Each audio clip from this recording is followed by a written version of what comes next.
Hello everyone.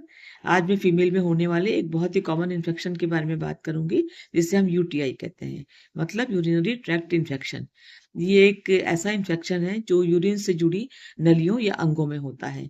ये female में बहुत कॉमन है। इसका जो कारण है वो एक बैक्टीरिया जिसे हम ई. कोलाई कहते हैं। ये शरीर के किडनी, यूरेटर, ब्लैडर और यूरेथ्रा की नली को प्रभावित करता है। और फीमेल में ज़्यादा कॉमन क्यों है? क्योंकि फीमेल में यूरिन की नली बहुत छोटी होती है, जिसकी वजह से बैक्टीरिया जल्दी अंदर चले जाते हैं। इसके शुरुआती लक्षण क्या-क्या होते हैं?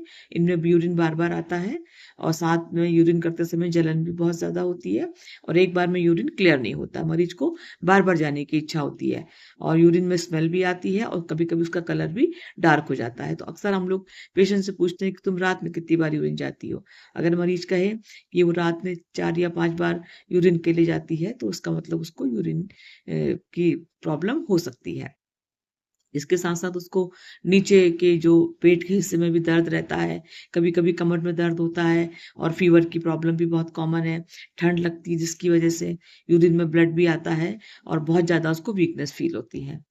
तो ये इसके क्या-क्या रीज़न हैं? इसमें जो लोग पानी कम पीते हैं, यूरिन को बहुत देर तक होल्ड करके रखते हैं और कभी-कभी वो गंदा टॉयलेट यूज़ करते हैं, क्योंकि कभी-कभी फीमेल में टॉयलेट जाना उनके लिए मजबूरी होती है। तो कहीं भी उन्होंने अगर गंदा वाला टॉयलेट यूज़ करा है, तो उसकी वज़ह से उनको यूटीआई की प्रॉब्लम अक्सर हो जाती है। शुगर वालों को ये इन्फेक्शन बहुत कॉमन होता है और इसके साथ जिनकी इम्यूनिटी कमज़ोर होती है, उनमें भी ये प्रॉब्लम अक्सर देखी गई है। और इसका सबसे एक मेन इम्पोर्टेंट और भी है कि जब साथ में कपल बिना किसी साफ-सफाई के साथ में रहते हैं, तो ये भी एक रीज़न होता है जिसकी वज़ह से भी यूटीआई बार-बार होता है। तो हम लोग अक्सर कपल को सलाह देते हैं कि जब भी साथ में आप लोग कॉन्टैक्ट में रहें, तो ये अपने प्राइवेट पार्ट दोनों जने क्लियर करें। तो ये एक बहुत इम्पोर्टेंट चीज़ है। तो इसका ध्यान रखें। और प्रेगनेंसी में भी यूटीआई बहुत कॉमन होता है, तो उसके लिए हम लोग अक्सर पेशेंट को बोलते हैं कि भई आप पानी ज़्यादा पिएँ, यूरिन को होल्ड करके ना रखें और डॉक्टर के हिसाब से जो भी अपने टेस्ट समय-समय पे करवाते रहें और जिससे कि पता चल जाए कि कब कौन-सा इन्फेक्शन है और उसकी दवा कितने दिन लेनी है। तो यूटीआई में हम लोग जो टेस्ट कराते हैं उसमें से कॉमन एक तो यूरिन का टेस्ट हो गया, रूटीन माइक्रोस्कोपिक उसको बोलते हैं। इससे हम लोग पस सेल्स देखते हैं कि इसमें नंबर ऑफ पस पस सेल्स कितने हैं। अगर 5-6 तक है तो ये नॉर्मल मानते हैं और अगर कभी-कभी ज़्यादा होते हैं तो हम लोग कल्चर कराते हैं। या पेशेंट कहती है हमको ब्लड आ रहा है, तो उस केस में हम लोग एक कल्चर कराने की सलाह देते हैं। और साथ में एक लोअर एब्डोमेन का अल्ट्रासाउंड भी कराते हैं, देखने के लिए कि कहीं कोई स्टोन वगैरह की प्रॉब्लम तो नहीं है।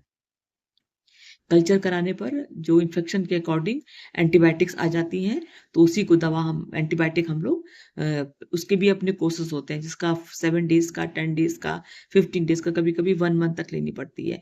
और कभी-कभी ऐसा होता है कि मरीज़ को थोड़ी-सी दवा में आराम मिल जाता है, तो वो पूरी दवा नहीं लेता है। तो इसकी वजह से यूटीआई बार-बार हो जाता है। इसको हम लोग रिकरेंट यूटीआई कहते हैं। तो इसलिए जब भी डॉक्टर जितने दिन का आपको कोर्स बताए, उसको ज़रूर लीजिए। और इसको अवॉइड करने के लिए क्या-क्या कर सकते हो आप? दिन भर में कम से कम 8 से 10 ग्लास पानी पिएँ, साथ में नारियल पानी भी ले सकते हैं हाइड्रेशन के लिए। अब साफ-सफाई का ध्यान रखें और कॉटन के अंडरगारमेंट्स पहनें, यूरिन को बहुत देर तक होल्ड करके ना रखें, कम मसालेदार चीज़ें लें और जब भी कपल्स साथ में रहें तो अपने पार्ट्स दोनों जने क्लीन करें। तो जिसकी वजह से उनको ये बार-बार यूटीआई का सामना ना करना पड़े। और डॉक्टर को कब दिखाएँ? जब उनको बहुत तेज़ फ़ीवर हो और यूरिन में ब्लड आ रहा हो या कोई प्रेगनेंसी के साथ यूटीआई हो या रिकरेंट यूटीआई की मतलब बार-बार उनको यूरिन की प्रॉब्लम हो रही हो। तो इस कंडीशन में आप डॉक्टर को ज़रूर दिखाइए। तो ये तो बेसिक बातें थी यूटीआई के साथ में। अब नेक्स्ट टाइम किसी और वीडियो के साथ। Thank you so much.